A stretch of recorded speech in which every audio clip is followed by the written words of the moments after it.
Le circuit de Pau-Arnos accueillit la seconde manche de la Coupe Caterham Road Sport 2021. Sur ce tracé exigeant, pilotes et mécaniques n'allaient pas être ménagés.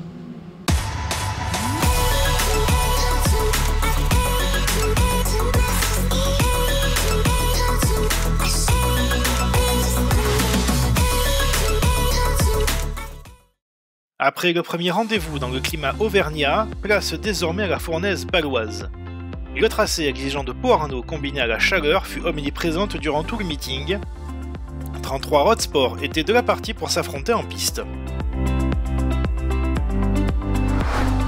La première séance de qualification était dominée par Mathis Jobert.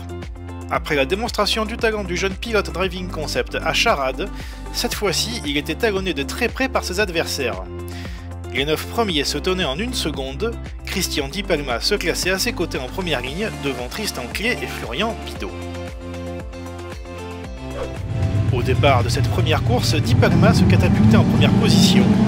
Le pilote de Marmande réussissait un super envol et chippait la première place à son jeune adversaire. Dans le peloton, Stéphane Gian partait malheureusement à la faute dans le premier tour et il devait poser pied à terre. Jobert parvenait à reprendre la première position à Di Palma, mais n'était pas pour autant tranquille, étant constamment mis sous pression par le pilote de la numéro 47. Derrière eux, Bidot, Huot et Clé poussaient également.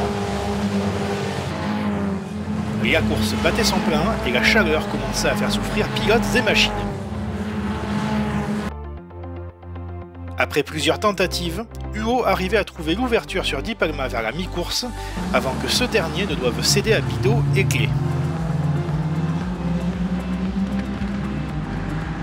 Harold Duo réussissait à garder contact avec Mathis Jobert, mais malgré la réalisation du meilleur tour en course, il ne pouvait revenir à temps sur le jeune pensionnaire du team Palmyre.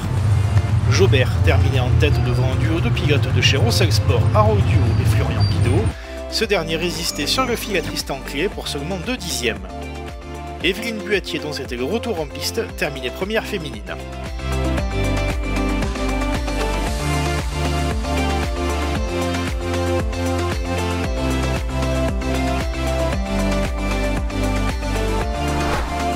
La seconde séance de qualification consacrait une nouvelle fois Mathis Jobert, 7 dixièmes devant Harold Duo. Gary Gajnang signait un excellent 3e chrono devant Florian Bidot, Christian Di Palma et le champion Académie 2020 Baudouin Bauger. Si cette fois-ci Mota ne manquait pas son envol, au cœur du peloton, Lia Gagné, auteur d'un excellent départ, se faisait pousser par Bauger et partait en tête à queue. Il touchait Hornet, aussi auteur d'un bon envol, et créait la zizanie. Plusieurs pilotes partaient à la faute, dont Semaille, mais qui pouvaient repartir. Lia Gagné et Hornet ne pouvaient que constater les dégâts et leur course s'arrêtait prématurément. Après un drapeau rouge et une intervention des commissaires, la course pouvait repartir, mais derrière la voiture de sécurité. Lors de ce second départ, Mota prenait rapidement ses distances avec Huot, lui-même distançant Gajnang. Le pilote suisse du team Palmyre allait avoir fort à faire avec un troupeau de pilotes à contenir.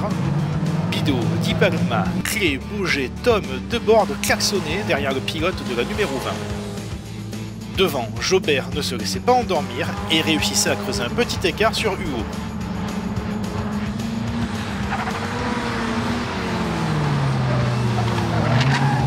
Derrière les deux hommes de tête, Di Palma réussissait à prendre l'avantage sur Gajnang avant que Bauger et Clé ne fassent de même. La course restait intense jusqu'à la fin.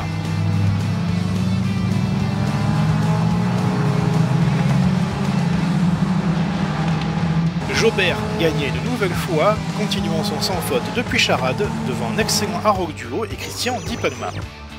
Evelyne Buatier terminait une nouvelle fois meilleure féminine.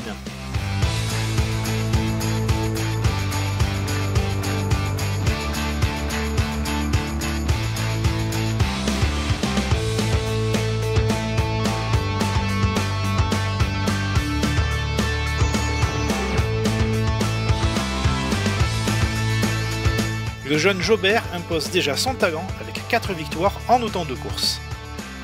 Le pilote du team Palmyre n'a pas eu la vie facile néanmoins sur le tracé de Pau-Arnos. Nul doute que ses adversaires sauront continuer à lui mettre la pression lors du prochain rendez-vous à Nogaro les 10, 11 et 12 septembre. Retrouvez toute l'actualité de la Coupe Caterham sur notre site www.caterham.fr et restez au courant des dernières infos sur notre page Facebook. Salut à tous.